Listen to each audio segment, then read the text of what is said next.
Hey nerds, Bevan here. Welcome back to my channel.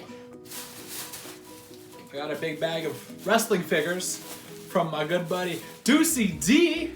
We made an agreement. I hooked him up with some WWE Mattel exclusives and he gave me a bag of 90s figures. I totally think I came out on top in that one. So this is a mixture of WWF Bone Crunchers that I got right here, kind of like this style right here. This is from my shelf. This is not from the haul I just got. It's a mixture of those guys and various WCW figures. So we're just gonna get into it. No preamble except hit that subscribe button. I got stuff I wanna give away, but I need 2 more subscribers. If you're not subscribed, get me to 200 and have a chance to win some free stuff, okay? Okay, we're gonna get into the toys right now. Hi Flash, hi baby, hello, my baby girl. I know I haven't seen you all day. I just gotta do this video and then we'll play, okay? First up is Bone Cruncher, Psycho Sid from series 3, I think. I was a big Sid fan when I was a kid, except for that time he murdered Shawn Michaels in late 95, and Diesel had to save him. That was the only time I was not a Sid Justice, Psycho Sid, Sid Vicious fan. After that is WCW, and this is the Giant from Smash and Slam, I think the series was called.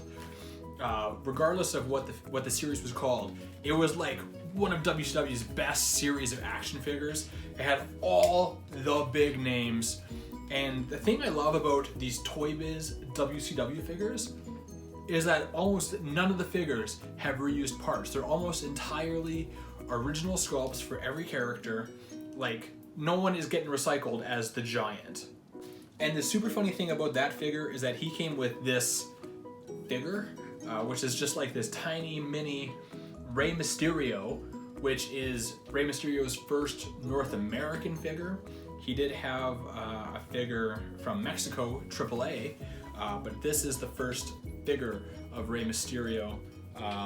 Actually, there may have been a different version of him with a Goldberg or something like that, but I'm pretty sure this is the very first version. Up next, we got Bret the Hitman Hart. This will go with the WCW collection and not the Bret Hart collection.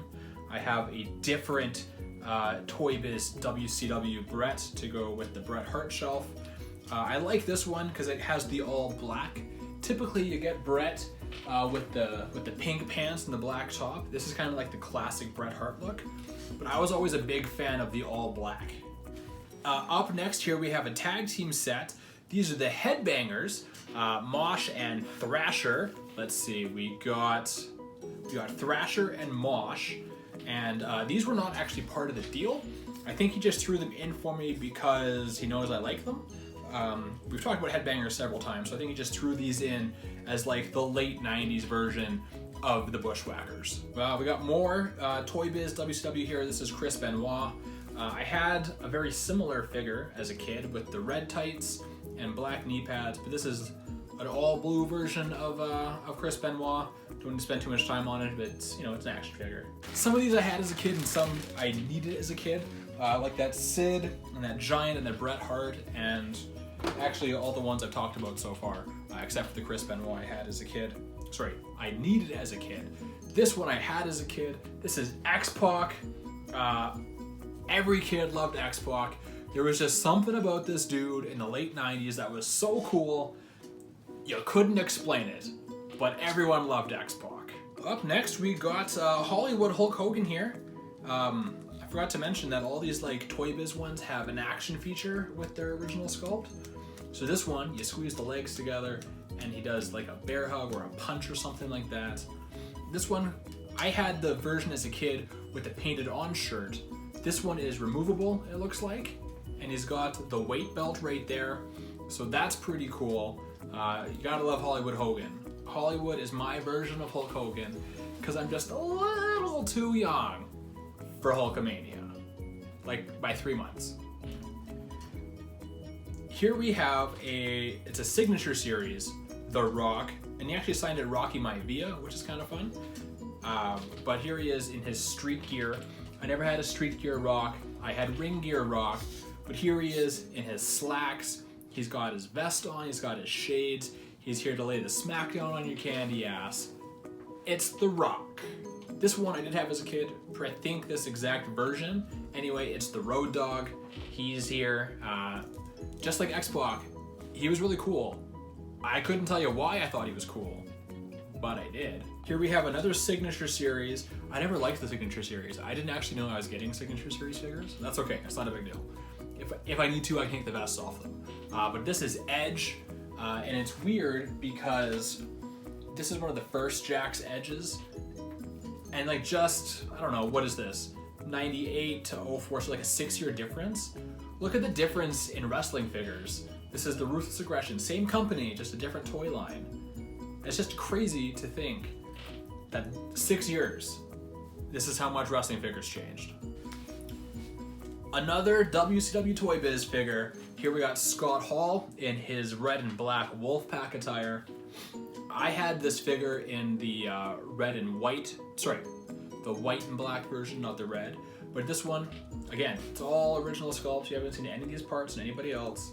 This one comes with the action feature for the Razor's Edge, or the Outsider's Edge, I guess, for Scott Hall, where he just, you know, squeezes his legs, his arms come down. Pretty cool.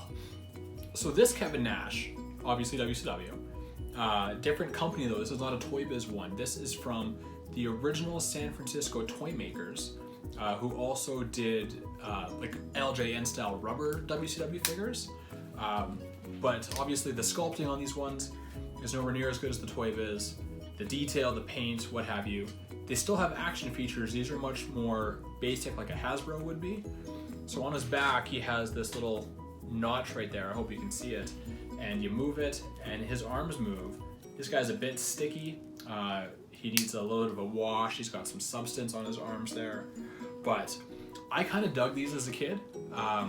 Not everyone did. A lot of collectors like despise these WCW figures, but I have so much nostalgia for them because WCW was my jam between like 96 and 99-ish, kind of before things went downhill. And as WCW went downhill, my interest in wrestling went downhill. So like 99, 2000, 2001, kind of getting into 2002 even, I wasn't super into wrestling because my guys weren't doing as good as they should have been. Here we have Toy Biz Conan though. I never had this one as a kid, but frick, this figure is hella cool. Look at the sculpt. He's got the shirt around his waist here. This is just, you know, a badass figure. Now, Conan, he was cool, and I knew why, because he was like a gangster, man. He had that whole intro, Viva la Raza, that's Eddie Guerrero. But this figure is awesome. Can't wait to put a Wolfpack shelf together. Another one from San Francisco Toy Makers. This is Raven, that same style as that Kevin Nash, actually the exact same because you move his back here and his arms move like he's doing the robot. I had this one as a kid, got it for my birthday from my mom, so thank you, Mom.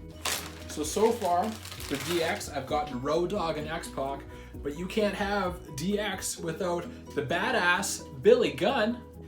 I had this exact version with the bright green as a kid. I also had the Signature Series with the baby blue, but I always much preferred the green as a color, and of course, didn't have that weird signature on his leg. I never really understood those figures, but they kept making them. So this is the last WWF figure in the lot. This is Ken Shamrock from, I think, Series 8 or thereabouts, when he was in the corporation with Vince McMahon. As a kid, never had this version.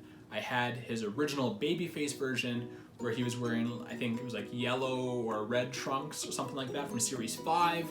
But I always wanted this one because I liked the body more. The arms were bigger. He looked more dangerous. You know, he is the world's most dangerous man after all.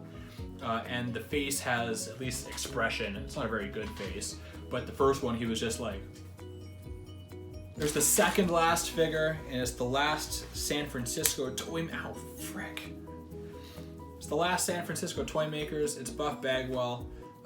This arm is very loose, and I think that's at the detriment of the action feature because you can push his body this way. I think he's supposed to like come back with maybe like a knife edge chop or something like that.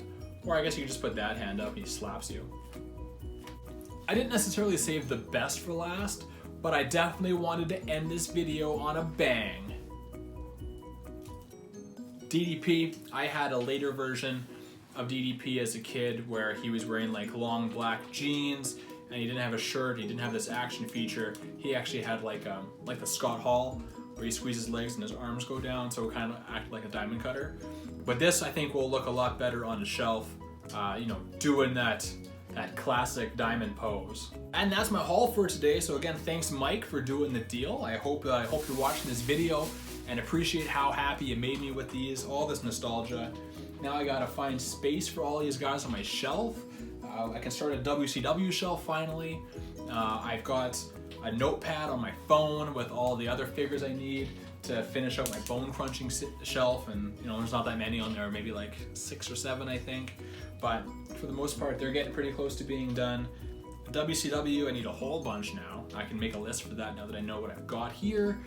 And I just love wrestling figure collecting. I don't remember the last time I bought a wrestling figure in the toy aisle at a Walmart or a Toys R Us, but frick, the last year or so I have added so many retro wrestling figures to my shelf. It's unbelievable. I think it's just because I'm not watching WWE every week. I don't have cable, so I can't watch Raw and SmackDown. You can't get the network in Canada without having a cable package, so I can't get the network and watch the pay-per-views. I can't watch NXT. So I just don't really watch a whole lot of current wrestling. Every once in a while I'll go to a buddy's place, watch a pay-per-view, but that's about it. So all my wrestling comes from YouTube, and I watch a lot of the classic stuff. So, you know, this is right in my wheelhouse here. We got DDP, and we got Ken Shamrock, and Edge, and The Rock, and Hollywood Hulk Hogan. Thumbnail, what up? Hit that like button if you like this video. If you really like the video, hit that subscribe button, because again, I just need 2 subscribers and I can do my giveaway at 200 subscribers, which I've been trying to do for months now. Hit that subscribe button and I'm giving away free stuff. Comment below the coolest figure out of this lot that I got. Which one do you think is the best one out of all of them? It's close to 20 figures, I think. It's at least 15. I'm not sure what video is coming up first, either this one or a toy show vlog from the Regina Retro Game and Toy Show. So, you know, keep an eye out for whichever one hasn't come out yet, I guess. Follow me on Instagram and Twitter at BevanVoychuk. And until next time, folks, I will see you next time, folks.